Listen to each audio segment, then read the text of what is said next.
Assalamualaikum warahmatullahi wabarakatuh.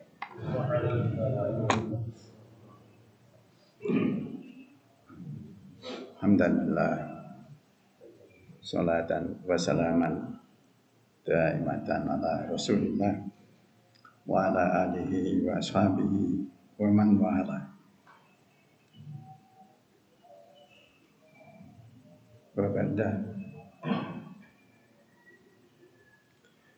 Allahumma la mani'a lima a'taita wa la mu'ti'a lima mana'ta wa la yanfa'u dzal jaddi minkal jadd. Allahumma la ilma lana illa ma 'allamtana innaka antal alimul hakim. Jamaah syukur rahimakumullah. Alhamdulillah. Alhamdulillah kita bisa jumpa lagi di Sunday morning, di minggu pagi.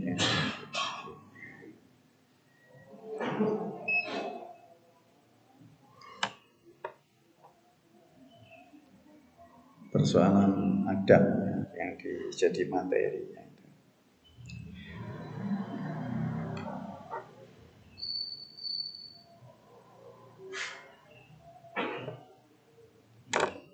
Di dalam Al-Quran sudah diceritakan bagaimana Luqmanul Hakim yang namanya jadi salah satu surat Al-Quran, surat Luqman. Itu memberi pelajaran pada anaknya dan pada kita semua yang membaca Al-Quran, orang-orang Islam. Jadi ternyata ajarannya itu, ya Islam itu gambarnya itu tidak ibadah saja. Seluruh kehidupan itu harus Islam. Seluruh segi kehidupan itu harus Islam. Di sini di beberapa poin disebutkan bahwasanya pertama ajarannya bersyukur, harus bersyukur. Syukur itu kepada Allah dan syukur pada orang tua, gitu ya. Nah, kemudian yang kedua dilarang. Jadi agama itu poin-poinnya itu diperintah, dilarang, diperintah, dilarang, diperintah, dilarang. Nanti yang larangan itu kalau dilanggar itu nanti ada penalti neraka. Kalau perintah itu dilakukan maka itu dapat reward berupa surga. Namanya kan gitu. Struktur logika dari nas baik Al-Quran maupun hadis itu seperti itu.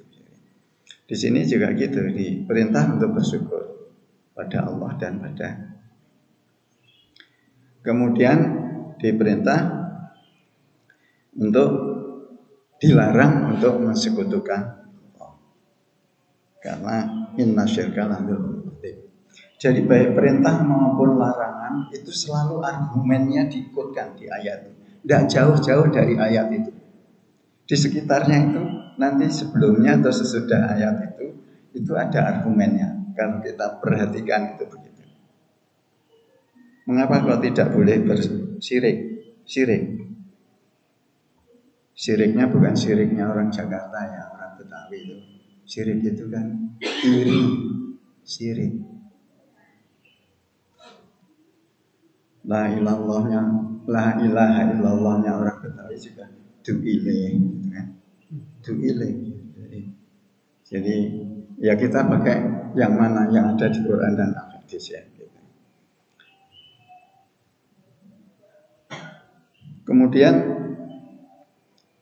ditunjukkan kenapa harus bersyukur sama orang tua semuanya, karena ternyata dia semua orang mengalami dari sebelum lahir di dunia ada di alam rahim, dan alam rahim itu ada di orang tua.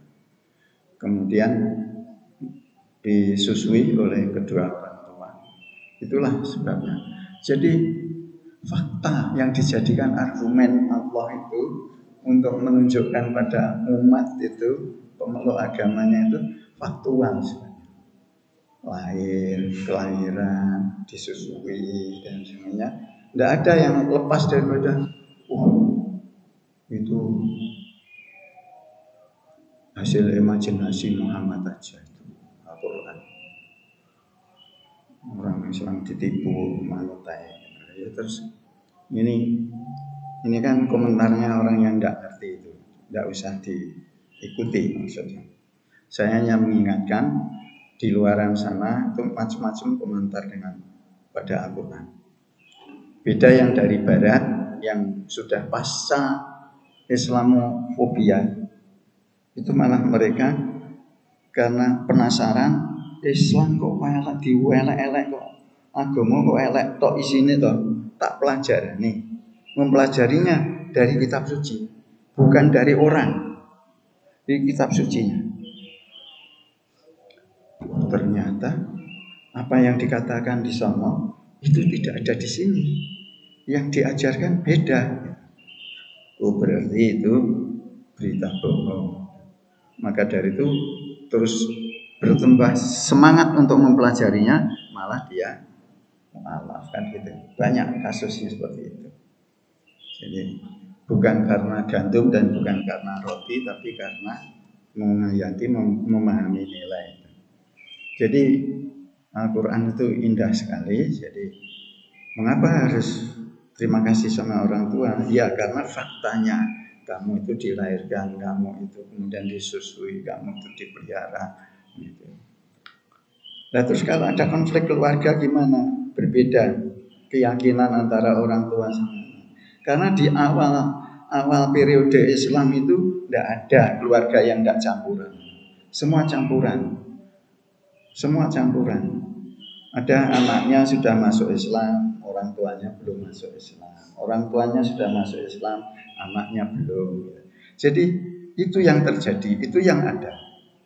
Jadi kalau sekarang malah dikatakan, oh itu keluarga Pancasila. Memangnya apa? Jadi itu biasa, yang terjadi biasa.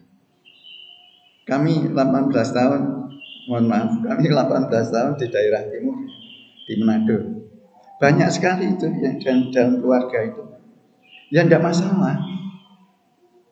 Tidak ada caci mencaci, maki tidak ada. Mereka saling menghormati, saling menghargai. Jadi ya itulah contoh-contoh fakta sosial ya. Kalau ada hubungannya ini wa in jahadaka ala an tusyrika bi ma laysa laka bil fala tuti'huma. Petunjuknya detail sekali. Nek kowe dikongkon syirik menyekutukan Allah, yang ngongkon wong tuamu sing melahirkan kamu, yang melihara kamu, Allah memberikan petunjuk. Fala tuti'huma. Janganlah engkau mengikutinya. Tetapi wasahibhuma fid dunya ma'rufa. Tetapi engkau tetap bergaul dengan mereka, menyantuni mereka dengan baik dalam kehidupan di dunia ini.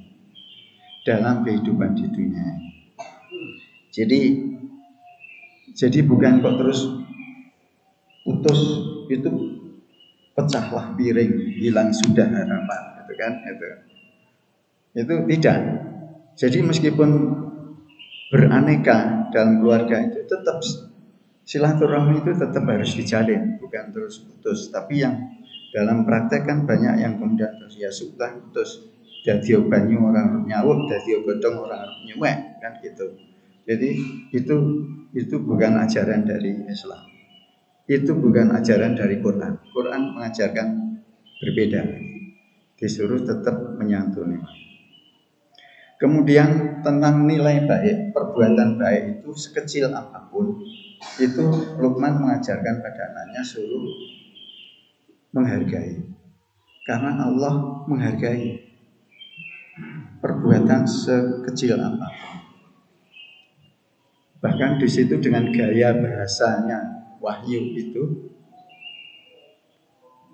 ya bunaya intakum misqala habatin min khardalin fatakun fis sokhrah, apabila engkau menemukan sekecil perbuatan, sekecil biji sawi, khardalin, fatakun fis sokhrah, dan itu ada di dalam batu yang besar, au fis samawati, atau di lapisan langit yang 7 itu, kebaikan itu ada di situ.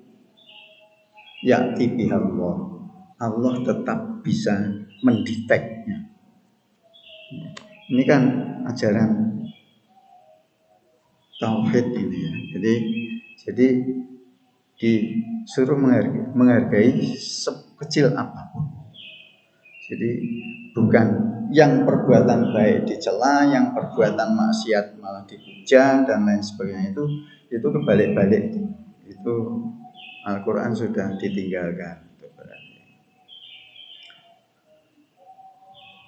Oke, kemudian berikutnya ajarannya supaya sholat dan sabar. Sholat dan sabar. Aqimis sholata wa'mur bil ma'ruf wa nahy 'anil munkar.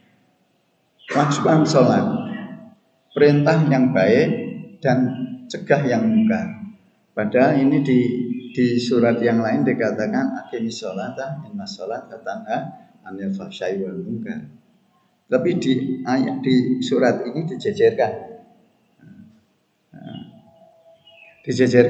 Aqimis sholat wa'mur bil ma'ruf wa nahy 'anil munkar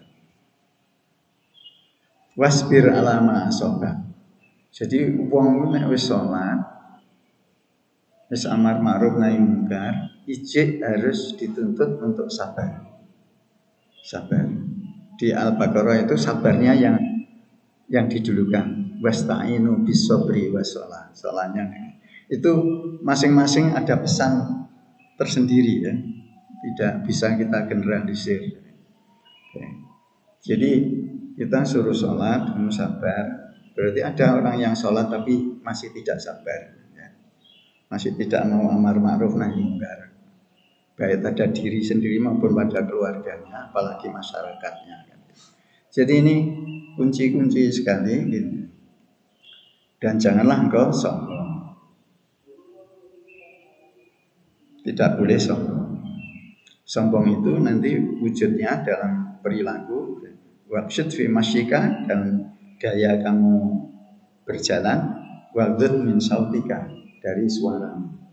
Jadi berperilaku dan berucap itu akan menjadi perhatian orang lain, dan itu menjadi sumber kedamaian dan juga sumber permusuhan dan perpecahan. Jadi ini nasihatnya indah sekali. Saya ulang lagi. Kemudian akhlak dan adab. Akhlak itu penanaman ide, pemahaman, penghayatan. Itu akhlak. Adab itu pada tataran perilaku. Maka dari itu Nabi Muhammad di Sunan Kubra Al-Baihaqi sebenarnya innama bu'istu liutammima makarimal akhlak. Di minggu lalu sudah saya sampaikan akhlak yang utama itu seperti apa. Karena kan ada akhlak baik, ada akhlak yang mulia. Baik ada.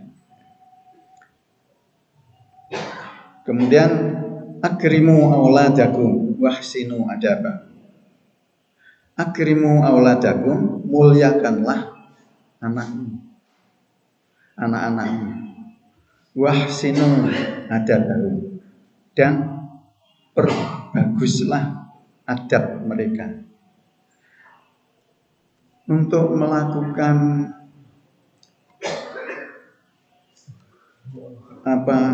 untuk melakukan perbaikan itu corrective action. Jadi aksi untuk koreksi itu harus ada koreksi lebih dulu, ada evaluasinya gitu. Maka dari itu diterangkan nilainya dalam akrimu auladakum, muliakanlah anak. Setelahnya kamu muliakan anak-anak kamu perbagus adab mereka. Apabila ternyata antara yang di akhlak yang diajarkan sini berbeda dengan adab yang dilakukan, gitu. Wa ahsinu adabahu. Jadi tidak cukup pembentukan saja, tetapi juga harus ada perbaikan. Karena ini yang dibentuk ini bisa rusak karena pengaruh sosial itu kan bisa saja. Jadi itu pesannya gitu. Sekarang mengingatkan saja, ini bukan berarti Anda belum tahu, bukan, tapi hanya mengingatkan saja. Akrimu auladakum ini dijabarkan dalam ayat Al-Quran maupun dalam As-Sunnah. Pertama dimulai dari pranatal sampai pasca Natal. Pranatal bukan Natal wong Nasoro itu, bukan. Artinya pralahir, artinya anak masih dalam kandungan atau belum ada, dalam masih proses. Yaitu itu hadisnya yang diriwayatkan oleh Musalamah ya, Musalamah. Jadi informasi-informasi yang sifatnya itu tidak langsung ke publik, sifatnya harus tertutup. Itu yang menyampaikan nanti istri-istri Nabi. Istri Nabi yang jadi perawi itu yang terbanyak adalah Aisyah. Kemudian nanti Ummu Salamah itu. Kemudian Hafsah itu. 3 itu yang populer di kitab-kitab hadis. Oke. Memuliakan itu caranya bagaimana? Ternyata agama kita mengatur. Kalau kita mau berhubungan suami istri itu kan juga harus berdoa dulu. Harus berdoa dulu. Jadi bukan kok terus karena sudah ngebet wis dungane engko enek wis bar gitu kan. Nah, jadi dunganya itu ya harus lebih dulu. Bismillahirrahmanirrahim. Allahumma jannibna minasyaitan. Dengan nama Allah, ya Allah, jauhkanlah kami. Jannibna, nanya ada alifnya, berarti jauhkanlah kami. Kami berarti suami istri. Tidak ego ngundungan nyawa dhewe gitu. Jannibna minasyaitan. Jauhkanlah kami ini dari setan. Wa jannibis syaitana, dan jauhkanlah setan itu marozaqtana, terhadap apa yang engkau berikan kepada kami, ya engkau rezekikan kepada kami. Artinya bertemunya sperma dan ovum itu kemudian membuahkan janin itu kan. Itu supaya tidak didekati oleh setan juga. Itu di masih pranatal itu, pra kelahiran itu. Kemudian habis itu lahir paling dalam petunjuknya kan pada hari ke-7-nya itu terus kullu lamin murtahanun bi aqiqatihi hatta tudbaha anhu yauma sabihi. Semua anak itu dalam tanggungan, dalam gadean, dalam penggadean, tergadai. Semua anak itu tergadai dan tergadainya sampai dengan tudbaha anhu, disembelihnya karena kelahiran itu yauma sabihi, pada hari ke-7-nya. Sebagian yang belihnya kadang-kadang bersama perkawinannya gitu. Itu bukan contoh, itu namanya contoh yang tidak sesuai dengan petunjuk gitu ya. Ada yang nanti yang sambil menyembelih korban. niki niki korban kula sekaligus niku kangge kekah kula. Itu menurut Imam Syafi'i tidak boleh itu. Kekah harus sendiri. Ini sekedar ini saya karena kode etiknya menyampaikan dakwah di sini kan tidak boleh khilafiyah yang disampaikan. Tapi perbedaan itu perlu kita tahu. Tapi bukan untuk adu domba. Kalau menurut Imam Syafi'i tidak boleh. Akikah dicampur nikahan, dicampur korban, dicampur itu kan gitu. Tidak boleh itu. Jadi harus ini. Tapi menurut Imam Abu Hanifah, madzhab Hanafi boleh. Jadi jangan tidak usah engkel-engkelan di luar sana. Kalau ada orang yang membolehkan, karena itu sebenarnya imam mujtahidinnya ada sendiri-sendiri yang memang berbeda.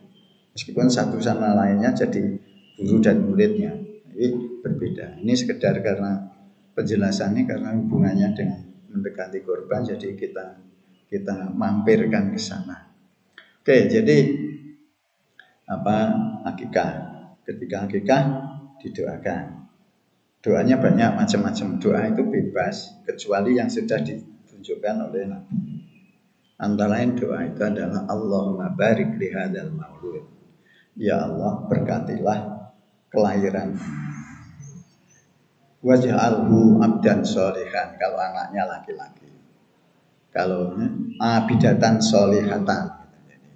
Jadi abdan sholihan.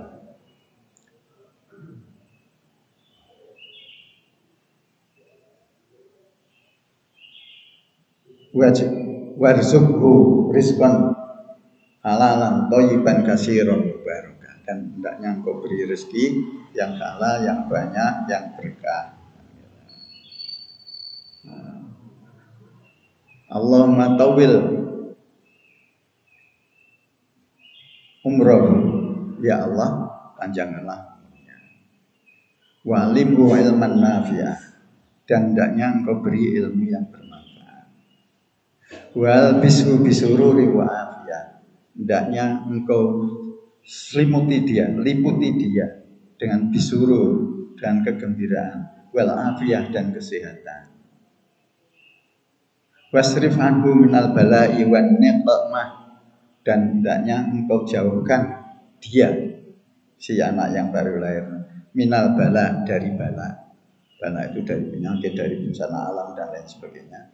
Wan niqmah, dan kehancuran.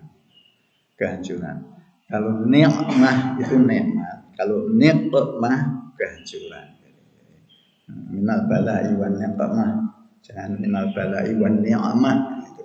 Keliru ya, jauh. Iki piye to ini kok bertolak belakang ini kan. Oke, itu gambaran ketika wa'idzu minasyaitonir rajim, dan lindungilah dia, bayi yang lahir ini, dari godaan setan yang engkau tuh. Nah, kalau terus habis itu doa-doa yang lain silakan aja.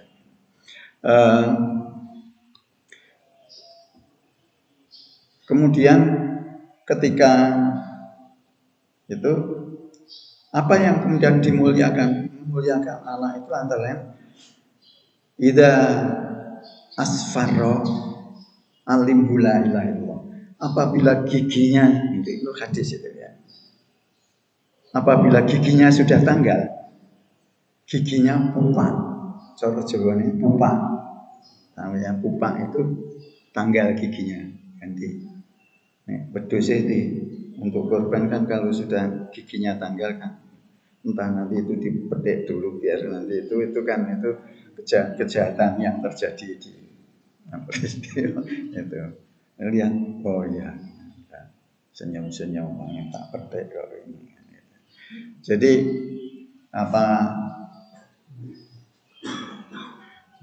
idza asfarra alimbu ya.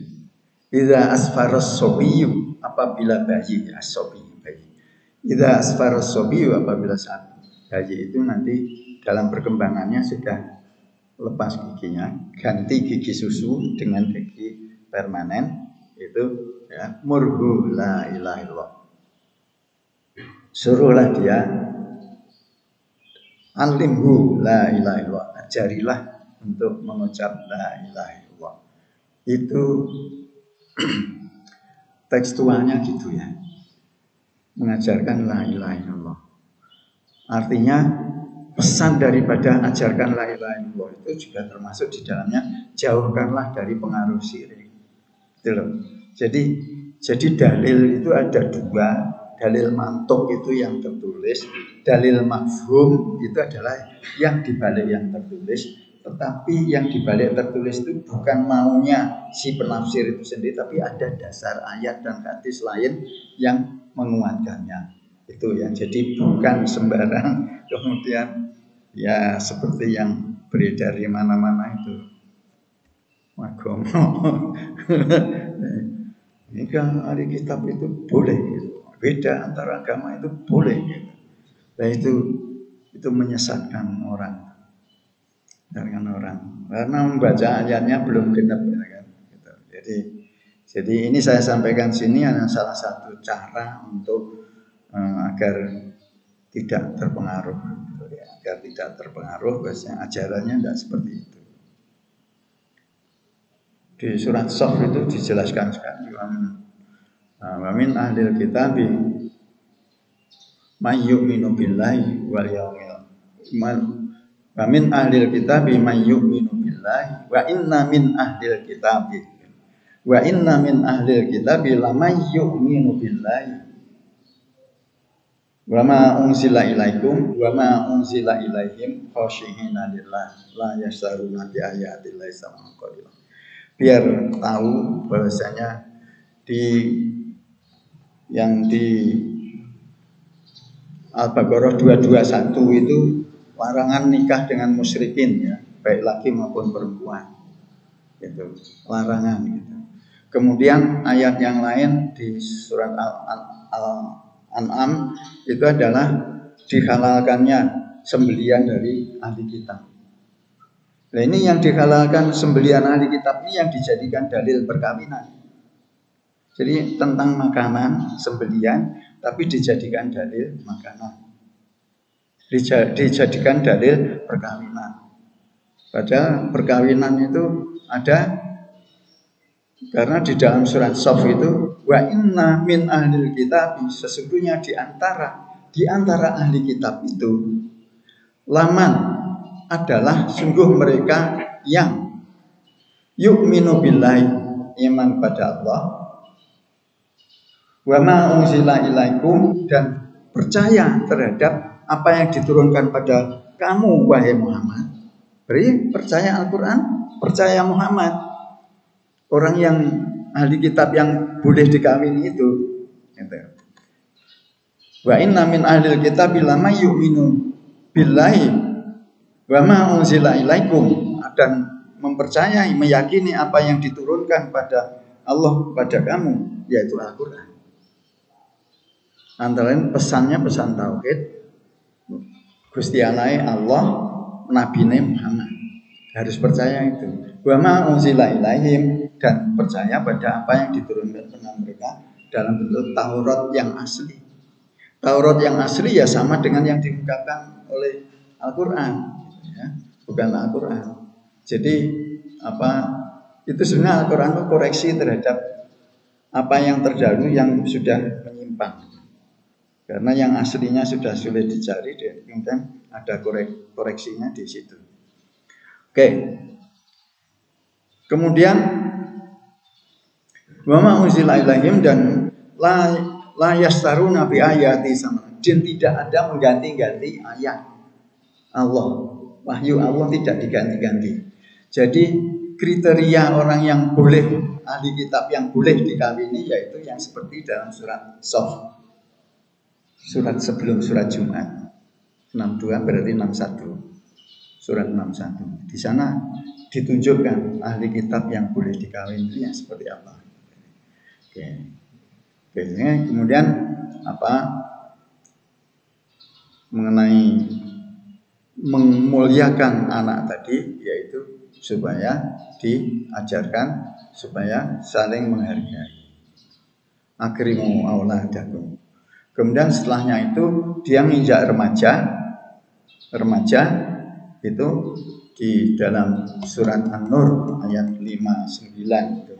Wa idza balagal atfala minkumul huluma falyasta'dinu kama sta'danal ladzina min qablihim. Kadzalika yubayyinullahu ayatihi wallahu alimun hakim. Apabila anak-anakmu sudah menginjak remaja, dewasa, tanda-tandanya petunjuk hadis yaitu apabila kalau laki-laki dia sudah mimpi indah, mimpi bersetubuh itu, mimpi indah itu, mimpi bersetubuh. Kemudian kalau perempuan sudah menstruasi, tandanya indung telurnya sudah ada dan kemudian karena tidak ada pembuahan kemudian dia kan. Jadi itu agama kita ngajari gitu kayak gitu. Fal yasta'dinu, hendaknya minta izin keluar masuk kamarnya orang tua itu. Kama sta'danal ladzina min qabli, sebagaimana telah diatur begitu juga orang-orang yang sebelum kami sekalian. Nah, begitulah kadzalika yubayyinullahu lakum ayatihi. Begitulah Allah menjelaskan ayat-ayatnya untuk kamu. Wallahu alimun hakim. Allah maha zat yang maha mengetahui dan maha bijaksana. Bijaksana itu tentu akan terjadi konkordans, akan terjadi penyesuaian. Apa yang dilarang, apa yang itu tentu link and match dengan kebutuhan manusia hidup gitu ya. Jadi gitu. Kemudian sebetulnya kenapa kok harus minta izin? Karena ada 3 waktu yang aurat, menjadi aurat. Itu diterangkannya di 1 ayat sebelumnya. Yaitu yang pertama adalah min qabli sholatil fajri, sebelum sholat fajar subuh. Kemudian wahina tad'u siyabakum minadh-dhahira. Kemudian ketika engkau melepaskan baju, baik laki maupun perempuan, hina tad'u siyabakum minadh-dhahira, ketika habis sholat zuhur. Wa min ba'dil isya, dan setelah wa min ba'di sholatil isya, dan setelah sholat isya. Jadi 3 aurat waktu itu ada di sebelum sholat subuh, setelah sholat zuhur, dan setelah sholat isya. Dulu ada saudara kita dari lain, ada misi dakwah juga dari apa itu yang terus jamaah tabligh gitu ya, jamaah tabligh. Jadi saya perhatikan dia waktunya tidak melanggar waktu ini ya. Waktu yang 3 aurat ini, 3 aurat ini sebelum subuh orang ono jamaah tabligh keliling kok ngajak sholat berjamaah subuh itu enggak. Jadi biasanya mereka datangnya jelang asar dan jelang maghrib gitu. Mereka datang sering dulu. Terus karena sudah pada masuk masjid semuanya, sudah tidak datang lagi. Sudah datang lagi. Oke, jadi mengapa anak setelahnya remaja kok tidak boleh lalu lalang masuk? Yongko kayak ikan pes. Ya, remaja itu masa pancaroba. Pancaroba itu 5, roba itu ya perubahan-perubahan yang banyak sekali, berubah-ubah dia. Banyak sekali. Dia kadang-kadang malah menentang dengan ketentuan agama, menentang dengan peraturan dari orang tua, maunya bebas gitu ya. Maunya bebas. Itu kita semuanya kan pernah jadi remaja. Angan-angannya kan seperti itu. Karena dia berontak terhadap hal yang sifatnya mengekang dia. Karena menyatakan permusuhan. Jadi akrimu auladakum tadi sampai remaja gitu, tidak boleh sembarangan gitu. Nanti gitu. Setelahnya itu kemudian nanti di ketika sampai jelang kematiannya ditalkin dan lain-lain. Selalu dikawal lah gitu. Akrimu auladakum wa ahsinu adabahum, dan kemudian diperiksa kembali apakah jangan yang diajarkan oleh orang tua sudah lain yang diajarkan, lain yang dilakukan. Itu tidak usah kaget, kita tidak usah marah, karena anak itu setelahnya dia keluar dari rumah, dia masuk ke sosialnya, kelompoknya, mulai dari sekolah di TK, SD, SMP, SMA, perguruan tinggi, dia mendapatkan nilai yang ada, atau dia menghadapi nilai, menerima nilai yang berbeda dengan nilai yang bingung dia. Nah itu kalau tidak kuat agamanya, kuat ajaran agamanya, maka dari itu wa ahsinu adabah, hendaknya engkau kontrol, wa ahsinu adabah. Ini kalau saya yang nerjemahkan ya, hendaknya engkau kontrol adab mereka. Jadi ini ajaran Islam untuk bagaimana menjaga agar tetap beradab, di mana adab itu adalah merupakan khairul firfatin. Oke, kemudian nilai yang sempurna dari keimanan itu nanti insya Allah kita akan lanjutkan di waktu yang akan datang. Mari kita tutup dengan kafirah masjid. Subhanallah, asyhadu an la ilaha illa anta, astaghfiruka wa atubu ilaik. Assalamualaikum warahmatullahi wabarakatuh.